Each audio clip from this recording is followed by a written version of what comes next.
Hello everybody and welcome to this video. It's the continuation of the A-level English Literature video series, one in a long playlist, so make sure you watch all of the videos.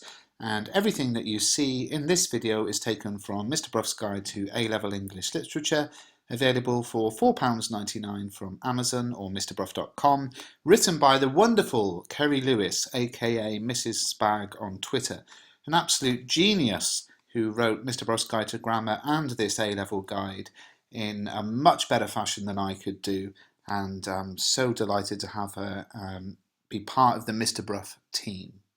So we're continuing from where we left off in the last video. We're looking at A01 and we're looking at form. Now, we talked about how form can be understood in terms of imagining a building. And there are lots of different types of buildings. There are schools, fire stations, hospitals.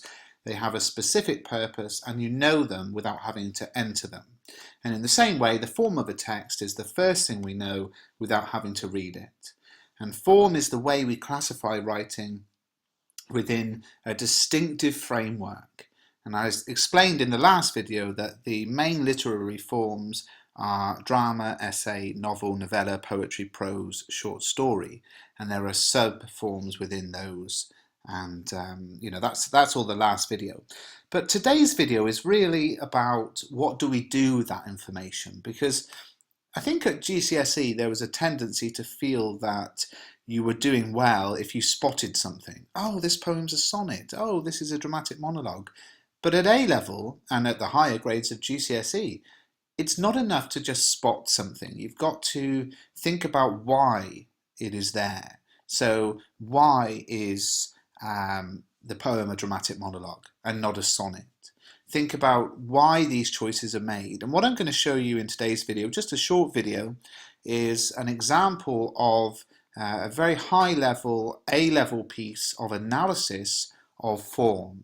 And this is the kind of thing you need to do, and it's the same with language and structure as well. You need to spot something, be able to identify it. It's a key part of the A-level is that you know this literary terminology and you can identify it, but then you need to think about why is it used. So we're going to have a little look at an example which analyses just briefly the Rime of the Ancient Mariner by Coleridge, and that might be something that you looked at in school over the years. It's quite a popular poem. You know, it's often looked at in primary school for whatever reason.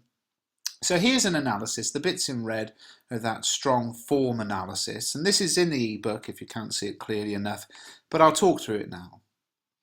The form of Coleridge's The Rime of the Ancient Mariner is so distinctive that it marks the beginning of the Romantic movement in England.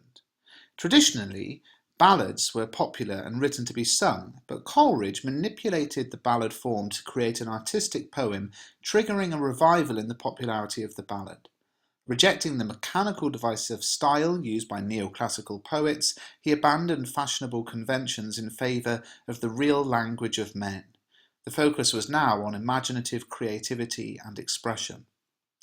Although Coleridge followed convention by using quatrains, he refused to be constrained and he lengthened key stanzas to emphasize pivotal moments. For example, the drama of the storm-tossed ship is described in a sestet, thereby lengthening the terror. Moreover, to give the narrative greater authenticity, Coleridge purposefully imitated an archaic ballad form with archaic spelling. Mariner, for example, was originally spelled, and you can see the different spelling on the screen. But this was not well received by contemporary readers who struggled to understand the poem. At this point, it's interesting to note that Coleridge's choice of form contradicts his earlier comment about poetry being written in the real language of men. In response to its critical reception, Coleridge adapted the form for the second edition of Lyrical Ballads by removing some of the archaic spelling.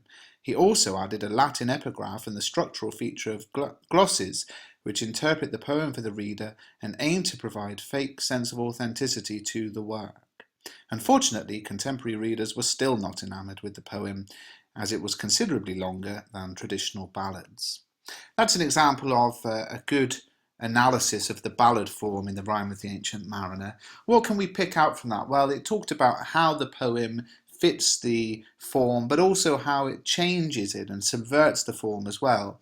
And I think at A level that's something that's really important to get your head around, is how poets don't always necessarily just follow the conventions of form.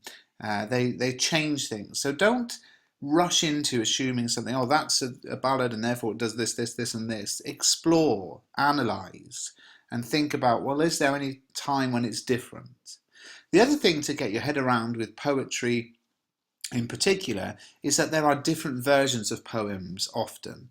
And that's because, exactly as we can see in this analysis, poets write and then they publish their work, and sometimes there's a backlash of criticism, and in the next edition of a book, or even if they just want to change it right away, they change the poem. And there are lots of examples of that in poetry. For example, we see in the poetry of Tennyson that a lot of that is changed over time, because what happens is, these are writers, a lot of these writers anyway, are trying to make a living through writing.